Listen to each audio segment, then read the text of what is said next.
Welcome back to my channel. So ಜಗತ್ತಿನ horror, mysterious ಹಾಗೆ historical ಸ್ಟೋರೀಸ್ಗಾಗಿ ನನ್ನ ಚಾನಲ್ಗೆ ಸಬ್ಸ್ಕ್ರೈಬ್ ಮಾಡೋದನ್ನ ಮರಿಬೇಡಿ. ಸೊ ಇವತ್ತು ಕೂಡ ಅಷ್ಟೇ ಇದೇ ಥರದ ಒಂದು ಇಂಟ್ರೆಸ್ಟಿಂಗ್ ಟಾಪಿಕ್ನ ಇಟ್ಕೊಂಡು ಬಂದಿರೋದು. ಸೊ ಇವತ್ತು ನಾವು ಮಾತಾಡ್ತಾ ಇರುವಂಥದ್ದು ಯಾರ ಬಗ್ಗೆನೂ ಅಲ್ಲ, ಬಟ್ ತುಂಬಾ ಜಗತ್ತಿನ ಫೇಮಸ್ ಆದಂಥ ಇದೊಂದು ಪೇಂಟಿಂಗ್, ಇದೇ ಮೊನಾಲಿಸಾ ಪೇಂಟಿಂಗ್. ಸೊ ಈ ಒಂದು ಮೊನಾಲಿಸಾ ಪೇಂಟಿಂಗ್ ಬಗ್ಗೆ ಈ ಜಗತ್ತಲ್ಲಿ ಎಲ್ಲರೂ ಅಷ್ಟೇ ಒಂದಲ್ಲ ಒಂದು ಸತಿ ಆದರೂ ಈ ಪೇಂಟಿಂಗ್ನ ನೋಡಿರ್ತಾರೆ.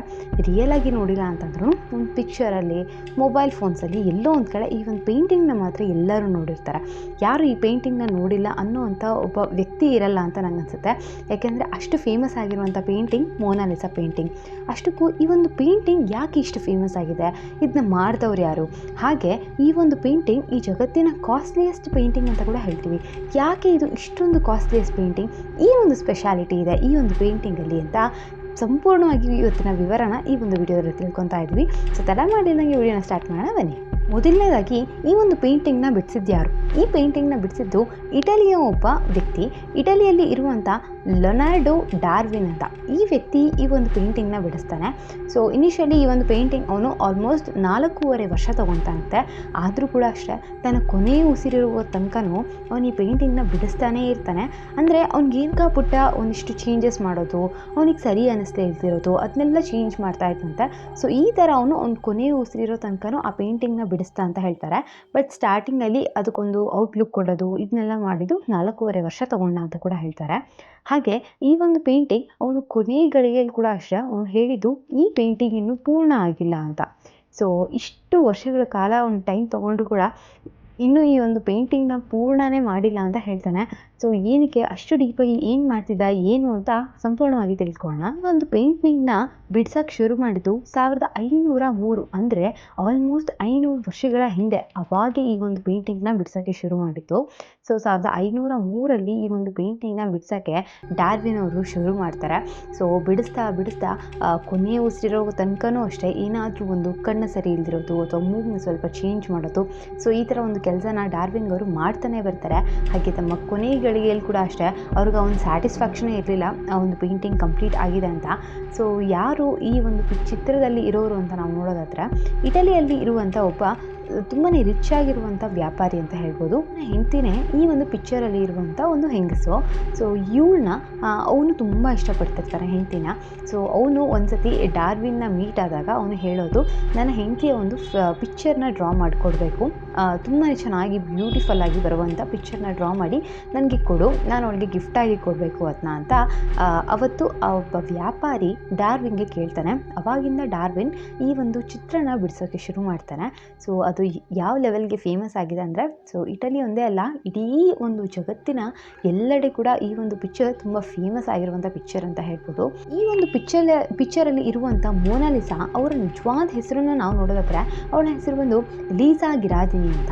ಸೊ ಇವರ ಗಂಡನ ಹೆಸರು ಬಂದು ಫ್ರಾನ್ಸಿಸ್ಕೋನೇ ಇಟಾಲಿಯ ತುಂಬ ದೊಡ್ಡ ವ್ಯಾಪಾರಿ ಅಂತ ಹೇಳಿದ್ದು. ಸೊ ಫ್ರಾನ್ಸಿಸ್ಕೋ ಕೇಳಿ ಈ ಒಂದು ಚಿತ್ರನ ಬಿಡಿಸ್ಕೊತಾನೆ. ಸೊ ಸ್ಟಾರ್ಟಿಂಗಲ್ಲಿ ಡಾರ್ವಿನ್ ಸಿಂಗ್ ಹೇಳಿರೋದು 4.5 ವರ್ಷ ನಾನು ಕಾಲಗಳ ಟೈಮ್ ತೊಗೊಂಡು ಈ ಒಂದು ಚಿತ್ರನ ಬಿಡಿಸ್ತೀನಿ ಅಂತ. ಬಟ್ ಮಾಹಿತಿಗಳ ಪ್ರಕಾರ ನೋಡೋದಾದರೆ ಆಲ್ಮೋಸ್ಟ್ 12 ವರ್ಷಗಳ ಕಾಲ ಡಾರ್ವಿನ್ ಸಿಂಗ್ ಈ ಒಂದು ಚಿತ್ರನ ಬಿಡಿಸೋಕ್ಕೆ ಟೈಮ್ ತೊಗೊಂಡಿತ್ತಂತೆ. ಸೊ ಇದು ಒಂದು ಕತೆ. ಆದರೆ ಇನ್ನೂ ಒಂದು ಸ್ಟೋರಿ ಇದೆ ಇದೇ ಒಂದು ಮೊನಾಲಿಸಾ ಚಿತ್ರದ ಬಗ್ಗೆ. ಸೊ ಈ 2 ಸ್ಟೋರಿಗಳಲ್ಲಿ ತುಂಬಾ ಸದ್ದು ಮಾಡುತ್ತೆ ಯಾವುದು ನಿಜ ಯಾವುದು ಸುಳ್ಳು ಅಂತ. ಬಟ್ ಇದನ್ನ ಕೂಡ ತಿಳ್ಕೊಳ್ಳೋಣ. ಸಾಕಷ್ಟು ಜನ ಹೇಳೋದು ಅಂದರೆ ಈ ಥರ ಮೊನಾಲಿಸಾ ಅಂತ ಯಾವುದೇ ಹುಡುಗಿ ಇರಲಿಲ್ಲ, ಅಥವಾ ಈ ಥರ ಇವಾಗ ನಾನು ಹೇಳಿದೆ ಅಲ್ವಾ ಫ್ರಾನ್ಸಿಸ್ಕೋ ಅವರ ಹೆಂಡತಿಯ ಒಂದು ಪಿಕ್ಚರ್ ಇತ್ತು ಅಂತ. ಸೊ ಆ ಥರ ಕೂಡ ಯಾವುದೂ ಇರಲಿಲ್ಲ. ಈ ಒಂದು ಚಿತ್ರ ಯಾವುದು ಅಂದರೆ ಡಾರ್ವಿನ್ ಸಿಂಗ್ ತನ್ನದೇ ಆದ ಒಂದು ಚಿತ್ರನ ಒಂದು ಹೆಣ್ಣಿನ ರೂಪದಲ್ಲಿ ಇದ್ದಿದ್ರೆ, ಅವನಿವಾಗ ಗಂಡಸು. ಸೊ ಅವನೇನಾದರೂ ತಾನು ಹೆಣ್ಣಾಗಿದ್ದಿದ್ರೆ ಯಾವ ಥರ ಕಾಣ್ತಿದ್ದೆ ಅನ್ನೋ ಒಂದು ಕುತೂಹಲದಿಂದ ಅವನ ಪಿಕ್ಚರ್ನೇ ಅವನು ಕುತ್ಕೊಂಡು ಡ್ರಾ ಮಾಡ್ತಿದ್ದ. ಯಾವ ಥರ ಕಾಣ್ಬೋದು ಏನು ಅಂತ ಚೆಕ್ ಮಾಡಬೇಕು ಅಂತ ಅವನು ಇದನ್ನ ಡ್ರಾ ಮಾಡಿದ್ದ ಅಂತ ಕೂಡ ಸಾಕಷ್ಟು ಜನ ಹೇಳ್ತಾರೆ. ಸೊ ಈ ಒಂದು ಕಾಂಟ್ರವರ್ಸಿ ಅವಾಗಿಂದನೂ ನಡೀತಾನೆ ಇದೆ, ಯಾವುದು ನಿಜ ಯಾವುದು ಸುಳ್ಳು ಅಂತ. So but 2 ಕಥೆಗಳಿದೆ. ಸೊ ಎರಡೂ ನಾನು ನಿಮಗೆ ತಲುಪಿಸಿದ್ದೀನಿ. ಸೊ ಇದಾದಮೇಲೆ ಕೂಡ ಅಷ್ಟೇ ಮೊನಾಲಿಸಾ ಒಂದು ಚಿತ್ರದ ಬಗ್ಗೆ ಇನ್ನೊಂದು ದೊಡ್ಡ ಕಥೆ ಇದೆ. ಸೊ ಇನ್ನೊಂದು ಚಿತ್ರಕ್ಕೆ ಮೊನಾಲಿಸಾ ಅಂತಲೇ ಏನಕ್ಕೆ ಹೆಸರಿಟ್ಟಿದ್ದು ಅಂತ ನೋಡೋಣ. ಈ ಮೊನಾಲಿಸಾದ ಅರ್ಥ ಏನು ಅಂತಂದರೆ, ಮೋನಾ ಅಂತ ಅಂದರೆ ನನ್ನದು ಅಂತ, ಮೈ ಅಂತ, ಲೀಸಾ ಅಂತ ಅಂದರೆ ಲೇಡಿ ಅಂತ. ಸೊ ಇವೆರಡೂ ಜೋಡಿಸಿದಾಗ ಮೈ ಲೇಡಿ ಅಂತ ಬರುತ್ತೆ. ಸೊ ಈ ಒಂದು ಕಾರಣದಿಂದನೂ ಅಷ್ಟೇ ನಾನು ಎರಡನೇ ಕತೆ ಏನು ಹೇಳಿದೆ ಅಲ್ವಾ, ಸೊ ಅದಕ್ಕೋಸ್ಕರನೇ ಡಾರ್ಜಿಲಿಂಗ್ ಸಿಂಗ್ ಈ ಒಂದು ಚಿತ್ರ ಬಿಡಿಸಿದ್ದು ಅಂತ ಕೂಡ ಹೇಳ್ತಾರೆ. ಸೊ ಆದರೆ ಈ ಒಂದು ಚಿತ್ರನ ಏನು ಬಿಡಿಸ್ತಾನಲ್ವ ಡಾರ್ಜಿಲಿಂಗ್ ಸಿಂಗ್, ಅದನ್ನೂ ಅಷ್ಟೇ ನಾರ್ಮಲ್ ಆಗಿರುವಂಥ ಒಂದು ಕಾರ್ಡ್ಬೋರ್ಡಲ್ಲಿ ಆ ಥರ ಎಲ್ಲ ಬಿಡಿಸಿಲ್ಲ. ಅವನು ತುಂಬಾ ಹುಷಾರಾಗಿ ತುಂಬ ಹುಡುಕಿ ಒಂದು ಮರದ ಹಲಗೆ, ಆ ಹಲಗೆ ತುಂಬ ರೇರಾಗಿ ಸಿಗುವಂಥದ್ದು ಮತ್ತು ತುಂಬ ಸಾಫ್ಟಾಗಿರುವಂಥದ್ದು, ಆ ಥರದ ಒಂದು ಹಲಗೆ ಮೇಲೆ ಈ ಒಂದು ಚಿತ್ರನ ಬಿಡಿಸಿದ್ದಾನೆ ಡಾರ್ಜಿಲಿಂಗ್ ಸಿಂಗ್ ಅಂತ ಹೇಳ್ತಾರೆ. ಯಾಕೆ ಅಂತಂದರೆ ಅದು ತುಂಬ ಸ್ಮೂತಾಗಿರುತ್ತಂತೆ ಮತ್ತು ಚಿತ್ರ ಬಿಡಿಸ್ಬೇಕು ತುಂಬ ಈಸಿಯಾಗಿ ಬಿಡಿಸ್ಬೋದು, ಯಾವುದೇ ಥರ ಹಾಳಾಗೋದಿಲ್ಲ ಒಂದು ಕಾರ್ಡಕ್ಕೆ. ಡಾರ್ಜಿಲಿಂಗ್ ಸಿಂಗ್ ಈ ಒಂದು ಹಲಗೆನ ಯೂಸ್ ಮಾಡಿಬಿಟ್ಟು ಚಿತ್ರ ಬಿಡಿಸಿದ್ದಾನೆ ಅಂತ ಹೇಳ್ತಾರೆ. ಹಾಗೆ ಅಲ್ಲಿ ಯೂಸ್ ಮಾಡಿರುವಂಥ ಪೇಂಟ್ ಕೂಡ ಅಷ್ಟೇ, ಅದು ನಾರ್ಮಲ್ ಪೇಂಟ್ಸ್ ಅಲ್ಲ, ತುಂಬಾ ಕಾಸ್ಟ್ಲಿಯೆಸ್ಟ್ ಪೇಂಟು. ಸೊ ಯಾವುದೇ ಥರದ ಏನು ತಪ್ಪಾಗಬಾರ್ದು, ಅಲ್ಲಿ ತುಂಬ ಚೆನ್ನಾಗಿ ಬರಬೇಕು ಪೇಂಟಿಂಗ್ ಅನ್ನೋ ಒಂದು ಕಾರಣಕ್ಕೆ ಆ ಥರ ಕಾಸ್ಟ್ಲಿಯೆಸ್ಟ್ ಪೇಂಟ್ಸ್ನ ಯೂಸ್ ಮಾಡಿಕೊಂಡು ಯೂನಿಕ್ ಪೇಂಟ್ಸ್ ಅಂತ ಹೇಳ್ಬೋದು. ಯಾಕೆ ಅಂತಂದರೆ ಅದ್ರ ಮೇಲೆ ಲೈಟ್ಸ್ ಬಿದ್ದಾಗೂ ಅಷ್ಟೇ ಒಂದೊಂದು ಕಡೆಯಿಂದ ನೋಡಿದಾಗೂ ಅದರ ಎಕ್ಸ್ಪ್ರೆಷನ್ಸ್ ಬೇರೆ ಬೇರೆ ಥರ ಕಾಣ್ತಾ ಇರುತ್ತೆ. ಆ ಒಂದು ಕಾರಣದಿಂದ ಈ ಒಂದು ಚಿತ್ರದಲ್ಲಿ ಪೇಂಟಿಂಗ್ಸ್ ಕೂಡ ತುಂಬ ದೊಡ್ಡ ರೋಲ್ನ ಪ್ಲೇ ಮಾಡುತ್ತೆ. ಇನ್ನೊಂದು ಏನು ಈ ಚಿತ್ರದಲ್ಲಿ ಇರುವಂಥ ಸ್ಪೆಷಾಲಿಟಿ ಅಂತಂದರೆ, ಈ ಒಂದು ಚಿತ್ರನ ನಾವು ಮಧ್ಯದಲ್ಲಿ ಗೋಡೆಗೆ ಹಾಕಿ ನಾವು ಯಾವುದೇ ಕಡೆ ಸುತ್ತ ನಿಂತ್ಕೊಂಡ್ರೂ ನಮಗೆ ಹೇಗೆ ಕಾಣುತ್ತೆ ಅಂತಂದರೆ, ಆ ಒಂದು ಮೊನಾಲಿಸಾದ ಚಿತ್ರ ನಮ್ಮನ್ನೇ ನೋಡ್ತಿದ್ದೇನೋ, ನಮ್ಮ ಕಡೆನೇ ಹಿಂಬಾಗಲಿಸ್ಕೊಂಡು ಬರ್ತಾ ಇದೆಯೇನೋ ಅನ್ನೋ ಥರ ಕಾಣುತ್ತಂತೆ. ಹಾಗೆ ಈ ಒಂದು ಚಿತ್ರನ ಅಬ್ಸರ್ವ್ ಮಾಡಿರೋದು ಏನು ಅಂತಂದರೆ, ಈ ಒಂದು ಚಿತ್ರದಲ್ಲಿ ಐಬ್ರೋಸ್ ಮತ್ತು ಐ ಲ್ಯಾಶಸ್ ಎರಡೂ ಕೂಡ ಇಲ್ಲ. ಸೊ ಇದನ್ನು ಸೈಂಟಿಸ್ಟ್ಗಳು ತುಂಬಾ ಝೂಮ್ ಮಾಡಿ ತುಂಬ ಹೈ ಕ್ವಾಲಿಟಿ ಪಿಕ್ಸೆಲ್ ಇರುವಂಥ ಕ್ಯಾಮ್ರಾಸ್ ಎಲ್ಲ ಯೂಸ್ ಮಾಡಿ ಝೂಮ್ ಮಾಡಿ ನೋಡಿದಾಗ ಅವ್ರಿಗೆ ಗೊತ್ತಾಗಿದ್ದೇನು ಅಂತಂದರೆ, ಈ ಒಂದು ಪಿಕ್ಚರಲ್ಲಿ ಐಬ್ರೋಸ್ ಮತ್ತು ಐ ಲ್ಯಾಶಸ್ ಎರಡೂ ಕೂಡ ಸ್ಟಾರ್ಟಿಂಗ್ ಇತ್ತಂತೆ, ಬಟ್ ಇವಾಗಿಲ್ಲ. ಯಾಕೆ ಅಂತಂದರೆ ಇದನ್ನು ಡ್ರಾ ಮಾಡಿ 500 ವರ್ಷಗಳ ಮೇಲಾಗೋಗಿದೆ. ಸೊ ಆ ಕಾರಣಕ್ಕೆ ಇವಾಗ ಆ ಒಂದು ಐ ಲ್ಯಾಶಸ್ ಅದೆಲ್ಲ ತುಂಬಾ ಮೈನ್ಯೂಟಾಗಿ ಮಾಡಿರ್ತಾರೆ. ಸೊ ಅದೆಲ್ಲ ಹೋಗಿದೆ, ಬಟ್ ಬಿಡಿಸಿದ್ರು ಅಂತ ಸೈಂಟಿಸ್ಟ್ಗಳು ಇದರೊಳಗೆ ರಿಸರ್ಚ್ ಮಾಡಿ ಹೇಳಿರುವಂಥದ್ದು. ಈ ಒಂದು ಮೊನಾಲಿಸಾದ ಪೇಂಟಿಂಗ್ ತುಂಬಾ ಕಾಸ್ಟ್ಲಿಯೆಸ್ಟ್ ಪೇಂಟಿಂಗ್ ಜಗತ್ತಿನಲ್ಲೇ ಅಂತ ಹೇಳಿದೆ, ಬಟ್ ಅದರ ರೇಟ್ ಏನು ಅಂತ ಕೂಡ ತಿಳ್ಕೊಳ್ಳೋಣ. ಸೊ ಈ ಒಂದು ಮೊನಾಲಿಸಾದ ಪೇಂಟಿಂಗ್ನ ರೇಟ್ ನೋಡೋದಾದರೆ 5,300 ಕೋಟಿಗಿಂತ ಜಾಸ್ತಿ ದುಡ್ಡಿನ ಬೆಲೆ ಬಾಳುವಂಥ ಒಂದು ಪೇಂಟಿಂಗ್ ಅಂತ ಇದು. ಸೊ 1 ಕೋಟಿ 2 ಕೋಟಿ ಅಂತ ಅಂದರೆ ನಮ್ಗೆ ಆಶ್ಚರ್ಯ ಆಗುತ್ತೆ, ಬಟ್ ಅಂಥದ್ರೊಳಗೆ 5,300 ಕೋಟಿ ಅಂದರೆ ಇಷ್ಟ ಆಗುತ್ತೆ ಹೇಳಿ. ಸೊ ಅಷ್ಟೊಂದು ಕಾಸ್ಟ್ಲಿಯೆಸ್ಟ್ ಪೇಂಟಿಂಗ್ ಇದು. ಬಟ್ ಇಷ್ಟೊಂದು ಕಾಸ್ಟ್ಲಿಯೆಸ್ಟ್ ಪೇಂಟಿಂಗ್ನ ಕೂಡ ಒಬ್ಬ ಕಳ್ತನ ಮಾಡಿಬಿಟ್ಟಿರ್ತಾನೆ. ಸೊ ಇದು ಕೇಳೋಕ್ಕೆ ಒಂದು ಸ್ವಲ್ಪ ವಿಚಿತ್ರ ಅನಿಸುತ್ತೆ, ಬಟ್ ಇದು ಇಟಲಿ ದೇಶದಲ್ಲಿ ನಡೆದಿದ್ದಂಥ ಕತೆ. ಸೊ ಆ ಕತೆ ಬಗ್ಗೆ ಕೂಡ ತಿಳ್ಕೊಳ್ಳೋಣ ಈಗ. ಈ ಒಂದು ಘಟನೆ ನಡೆದದ್ದು 1911ರಲ್ಲಿ. ಅಂದರೆ ಈ ಒಂದು ಮೊನಾಲಿಸಾದ ಪೇಂಟಿಂಗ್ ಎಲ್ಲ ಆಗಿ 400 ವರ್ಷಗಳು ಕಳೆದ ಮೇಲೆ, ನಮಗೆ ಈಗ ನೋಡೋದಾದರೆ 100 ವರ್ಷದ ಹಿಂದೆ ಅಂತ ಹೇಳ್ಬೋದು. ಸೊ ಈ 400 ವರ್ಷಗಳು ಆದಮೇಲೆ ಈ ಒಂದು ಪೇಂಟಿಂಗ್ನ ಒಬ್ಬ ವ್ಯಕ್ತಿ ಕಳ್ತನ ಮಾಡ್ತಾನೆ. ಸೊ ಆ ವ್ಯಕ್ತಿ ಯಾರು ಅಂತ ನೋಡೋಣ.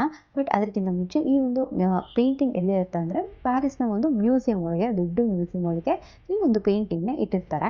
ಸೊ ಈ ಪೇಂಟಿಂಗ್ನ ನೋಡೋಕ್ಕಂತ ಸಾಕಷ್ಟು ಜನ ಬರ್ತಿರ್ತಾರೆ. ಸೊ ಅದಕ್ಕೋಸ್ಕರನೇ ತುಂಬಾ ಸೆಕ್ಯೂರಿಟಿಯಿಂದ ಆ ಒಂದು ಪೇಂಟಿಂಗ್ನ ಇಟ್ಟಿರ್ತಾರೆ ಅಂತ ಹೇಳ್ತಾರೆ. ಹಾಗೆ ಎವ್ರಿ ಮಂಡೇ ಆ ಒಂದು ಮ್ಯೂಸಿಯಂ ಹಾಲಿಡೇ ಇರ್ತಿತ್ತು. ಯಾಕೆ ಅಂತಂದರೆ ಸಂಡೇ ಟೈಮ್ಸಲ್ಲೆಲ್ಲ ಎಲ್ಲ ಜನ ಬಂದುಬಿಟ್ಟು ನೋಡ್ಕೊಂಡು ಹೋಗ್ತಿದ್ರು ವೀಕೆಂಡ್ಸ್ ಅಂತ. ಸೊ ವೀಕೆಂಡಲ್ಲಿ ಮಂಡೇ ಅಂತ ಫಿಕ್ಸ್ ಮಾಡಿ ಹಾಲಿಡೇ ಮಾಡ್ತಿದ್ರು. ಸೊ ದಟ್ ವೀಕ್ ಡೇ ಅಲ್ಲಿ ಅವರು ಕ್ಲೀನ್ ಮಾಡ್ಬೋದು ಫುಲ್ ಮ್ಯೂಸಿಯಂನ ಅಂತ ಮಂಡೇ ಅವರು ಹಾಲಿಡೇನ ಫಿಕ್ಸ್ ಮಾಡ್ಕೊಂಡಿರ್ತಾರೆ. ಸೊ ಎವ್ರಿ ಮಂಡೇ ಅಲ್ಲಿ ಹಾಲಿಡೇ ಇರ್ತಿತ್ತು. ಸೊ ಒಂದಿನ ಆ ಮಂಡೇ ಏನಾಗುತ್ತೆ ಅಂದರೆ, ಬೆಳಿಗ್ಗೆ ಸುಮಾರು 7:45 ಹಾಗೆ ಒಬ್ಬ ವ್ಯಕ್ತಿ ಬರ್ತಾನೆ. ಅವನಿಗೆ ಇಲ್ಲಿರುವಂಥ ಸೆಕ್ಯೂರಿಟಿ ಬಗ್ಗೆ ಎಲ್ಲ ತುಂಬ ಚೆನ್ನಾಗಿ ಗೊತ್ತಿರುತ್ತೆ. ಯಾಕೆ ಅಂತಂದರೆ ಅಲ್ಲಿರುವಂಥ ಎಲ್ಲ ಸೆಕ್ಯೂರಿಟೀಸು ಡೇ ಡ್ರಿಂಕರ್ಸ್ ಅಂದರೆ ಅವರು ಹಗಲು ಹೊತ್ತಿನಲ್ಲಿ ಜಾಸ್ತಿ ಕುಡಿತಾ ಇದ್ರಂತೆ. ಸೊ ಆ ಥರ ಇದ್ದಾಗ ಅವ್ರು ಕಣ್ ತಪ್ಪಿಸಿ ಸ್ವಲ್ಪ ಒಳಗಡೆ ಹೋಗೋದು ಸುಲಭ ಆಗುತ್ತೆ ಆ ವ್ಯಕ್ತಿಗೆ. ಹಾಗೆ ಆ ವ್ಯಕ್ತಿಗೆ ಅಲ್ಲಿ ಪ್ರತಿಯೊಂದು ವಿಷಯದ ಜ್ಞಾನ ಇತ್ತು. ಅಂದರೆ ಯಾವ್ದು ನಡೆಯುತ್ತೆ, ಹೇಗೆ ನಡೆಯುತ್ತೆ, ಎಲ್ಲಿತ್ತು, ಏನು ಅಂತೆಲ್ಲ ಸಂಪೂರ್ಣವಾಗಿ ಅವನು ತಿಳ್ಕೊಂಡ. ಸೊ ಒಂದು ಚಿಕ್ಕ ಗೇಟಿಂದ ಅವನು ಒಳಗಡೆ ಹೋಗ್ತಾನೆ. ಸೊ ಒಳಗಡೆ ಹೋಗಿ ಅವನಿಗೆ ಪ್ರತಿಯೊಂದು ದಾರಿನೂ ಅಲ್ಲಿ ಇದು ಗೊತ್ತಿತ್ತು. ಯಾಕೆ ಅಂತಂದರೆ ಆ ಒಂದು ಮ್ಯೂಸಿಯಂನ ಕಾರ್ಪೆಂಟರ್ ಅವನು. ಸೊ ಕಾರ್ಪೆಂಟರ್ಗೆ ಸೊ ಎಲ್ಲ ಯಾವ್ಯಾವ ಮೂಲೆಯಲ್ಲಿ ಏನಿದೆ ಏನು ಅಂತ ಅಲ್ಲೇ ವರ್ಕ್ ಮಾಡ್ತಿರೋದ್ರಿಂದ ಅವನಿಗೆ ಸಹಜವಾಗಿ ಅದೆಲ್ಲ ಗೊತ್ತಿರುತ್ತೆ. ಆ ದಿನ ಅವನು ಹೋಗಿ ನಿಧಾನಕ್ಕೆ ಆ ಒಂದು ಪೇಂಟಿಂಗ್ನ ತುಂಬ ಸುಲಭವಾಗಿ ಅವನು ಕಳ್ತನ ಮಾಡ್ತಾನೆ. ಯಾಕೆ ಅಂತಂದರೆ ಅವನಿಗೆ ಪ್ರತಿಯೊಂದು ಜ್ಞಾನ ಇರೋದ್ರಿಂದ ಸೊ ತುಂಬ ಈಸಿಯಾಗಿ ಅವ್ನು ಹೋಗ್ಬಿಟ್ಟು ಆ ಒಂದು ಪೇಂಟಿಂಗ್ನ ಕಳ್ತನ ಮಾಡಿ ಒಂದು ಚೀಲಕ್ಕೆ ಹಾಕ್ಕೊಂಡು ಹಾಗೆ ಹೊರಗಡೆ ಬಂದುಬಿಡ್ತಾನೆ. ಅಂದರೆ ಅವನಲ್ಲಿ ಒಂದು ಸ್ವಲ್ಪ ಜಾಣತನ ಉಪಯೋಗಿಸಿ ಆ ಒಂದು ಫ್ರೇಮ್ಗೆ ಇರುವಂಥ ಗ್ಲಾಸ್ನೆಲ್ಲನೂ ರಿಮೂವ್ ಮಾಡಿ ಬರೀ ಪೇಂಟಿಂಗ್ನ ಮಾತ್ರ ತಗೊಂಡು ಫ್ರೇಮ್ನ ಮತ್ತು ಗ್ಲಾಸ್ನ ಎರಡೂ ಅಲ್ಲೇ ಬಿಟ್ಟು ಹೋಗ್ಬಿಡ್ತಾನೆ. ಸೊ ಮಾರನೇ ದಿನ ಆಗುತ್ತೆ, ಎಲ್ಲರೂ ಬಂದು ಮೊನಾಲಿಸಾ ಪೇಂಟಿಂಗ್ ಎಲ್ಲಿದೆ ಅಂತ ನೋಡಿದಾಗ ಎಲ್ಲೂ ಕೂಡ ಪೇಂಟಿಂಗ್ ಕಾಣೋದಿಲ್ಲ. ಸೊ ಎಲ್ಲರಿಗೂ ಭಯ ಆಗುತ್ತೆ. ಯಾಕಂತಂದರೆ ಆ ಒಂದು ದೇಶದ ಆಸ್ತಿ ಆಗಿತ್ತು ಆ ಪೇಂಟಿಂಗು. ಸೊ ಅಂಥ ಪೇಂಟಿಂಗೇ ಇಲ್ಲ ಅಂತಂದಾಗ ಎಲ್ಲರಿಗೂ ಭಯ ಆಗುತ್ತೆ. ಸೊ ಪೊಲೀಸ್ಗೆಲ್ಲ ಕಂಪ್ಲೇಂಟ್ ಕೊಡ್ತಾರೆ. ಪೊಲೀಸ್ ಕೂಡ ಅಷ್ಟೇ ಇನ್ವೆಸ್ಟಿಗೇಷನ್ ಸ್ಟಾರ್ಟ್ ಮಾಡ್ತಾರೆ. ಯಾಕೆ ಅಂತಂದರೆ ತುಂಬ ಬೆಲೆಬಾಳುವಂಥ ವಸ್ತು ಆಗಿತ್ತು ಆ ದೇಶಕ್ಕೆ. ಸೊ ಅವ್ರು ಹೇಗಾದರೂ ಮಾಡಿ ಆ ಒಂದು ಪೇಂಟಿಂಗ್ನ ಹುಡುಕ್ಲೇಬೇಕಾಗಿರುವಂಥ ಒಂದು ಸಂದರ್ಭಕ್ಕೆ ಅವರು ಬಂದು ನಿಂತಿದ್ರು. ಸೊ ಪೊಲೀಸ್ ಕೂಡ ಅಷ್ಟೇ ಇನ್ವೆಸ್ಟಿಗೇಷನ್ ಎಲ್ಲ ಸ್ಟಾರ್ಟ್ ಮಾಡ್ತಾರೆ. ಅಲ್ಲಿ ಇರುವಂಥ ಎಲ್ಲ ಸ್ಟಾಫ್ ಮೆಂಬರ್ಸ್ಗೆ, ಎಲ್ಲ ವರ್ಕರ್ಸ್ಗೆ ಎಲ್ಲರಿಗೂ ಅವರು ಇನ್ವೆಸ್ಟಿಗೇಷನ್ ಸ್ಟಾರ್ಟ್ ಮಾಡ್ತಾರೆ. ಎಲ್ಲರ ಜೊತೆ ಅವರು ಎನ್ಕ್ವೈರಿ ಮಾಡ್ತಾರೆ. ಅದೇ ಥರ ಈ ಕಾರ್ಪೆಂಟರ್ ಜೊತೆ ಕೂಡ ಅಷ್ಟೇ ಅವರು ಎನ್ಕ್ವೈರಿ ಮಾಡ್ತಿದ್ರು. ಸೊ ಆದರೂ ಕೂಡ ಅಷ್ಟೇ ಅಲ್ಲಿ ಯಾವುದೇ ಥರದ ಸುಳಿವು ಅವರಿಗೆ ಸಿಗೋದಿಲ್ಲ ಅವನಿಂದ. ಸೊ ಈಸಿಯಾಗಿ ಅವನು ಅವ್ರ ಹತ್ರ ತಪ್ಪಿಸ್ಕೊಂಡ್ಬಿಡ್ತಾನೆ. ಸೊ ಇದೇ ಥರ ಆಗಿ 2 ವರ್ಷ ಕಳೆಯುತ್ತೆ. ಸೊ 2 ವರ್ಷ ಆದ್ರೂ ಕೂಡ ಅಷ್ಟೇ ಈ ಮೊನಾಲಿಸಾದ ಪೇಂಟಿಂಗ್ ಅವ್ರಿಗೆ ಸಿಗೋದೇ ಇಲ್ಲ. ಸೊ ಇದಾದಮೇಲೆ ಈ ಒಬ್ಬ ಕಳ್ಳ ಏನಿರ್ತಾನೆ 2 ವರ್ಷ ಅವನು ತುಂಬ ಹುಷಾರಾಗಿ ಆ ಯಾವುದೇ ಪೇಂಟಿಂಗ್ ಬಗ್ಗೆ ಯಾವುದೇ ಕ್ಲೂ ಕೊಡ್ತಿಲ್ದಂಗೆ ಹಾಗೆ ಅವನ ಮನೇಲಿರುವಂಥ ಟ್ರಂಕ್ ಒಳಗೆ ಅವನು ಎತ್ತಿಟ್ಟಿರ್ತಾನೆ.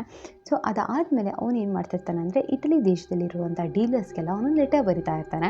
ಈ ಥರ ನನ್ನ ಹತ್ರ ಪೇಂಟಿಂಗ್ ಇದೆ, ನಾನು ಸೆಲ್ ಮಾಡೋಕ್ಕೆ ನೋಡ್ತಾ ಇದ್ದೀನಿ, ನಿಮ್ಗೆ ಬೇಕು ಅಂತಂದರೆ ಪರ್ಚೇಸ್ ಮಾಡ್ಬೋದು ಅಂತ. ಸೊ ಇದನ್ನು ಕೇಳಿದಂಥ ಇಟಲಿ ಅವ್ರಿಗೆ ನಂಬಿಕೆ ಬರೋಲ್ಲ. ಯಾಕೆಂತಂದರೆ ಮೊನಾಲಿಸಾ ಪೇಂಟಿಂಗ್ ಹೇಗೆ ಇವನಿಗೆ ಸಿಕ್ತು ಏನು ಅಂತ ತುಂಬ ಶಾಕ್ ಇರುತ್ತೆ. ಆಮೇಲೆ ಅದು ಕಳೆದು ಹೋಗಿರೋ ಕಾರಣ ಅದ್ರ ಬಗ್ಗೆ ಎಲ್ಲರಿಗೂ ಗೊತ್ತಿರುತ್ತೆ. ಸೊ ನಮ್ಗೆ ಆಟ ಆಡ್ಸೋಕ್ಕೋಸ್ಕರ ಅಥವಾ ದುಡ್ಡು ಹೊಡಿಯೋಕ್ಕೋಸ್ಕರ ಈ ಥರ ಮಾಡ್ತಿರ್ಬೋದು ಅಂತ ಕೂಡ ಅವ್ರು ಅಂದ್ಕೊಂಡು ಅವ್ರು ಏನಂತ ರಿಟರ್ನ್ ಲೆಟರ್ ಬರೀತಾರೆ ಅಂತಂದರೆ, ನಿಮ್ಮ ಹತ್ರ ನಿಜವಾಗ್ಲೂ ಮೊನಾಲಿಸಾ ಪೇಂಟಿಂಗ್ ಇದ್ದರೆ ಅದನ್ನ ತೊಗೊಂಡು ನಾವು ಒಂದು ಹೋಟೆಲ್ಗೆ ಹೇಳ್ತೀವಿ, ಅಲ್ಲಿಗೆ ಬನ್ನಿ ನೀವು ಅಂತ ಹೇಳ್ತಾರೆ.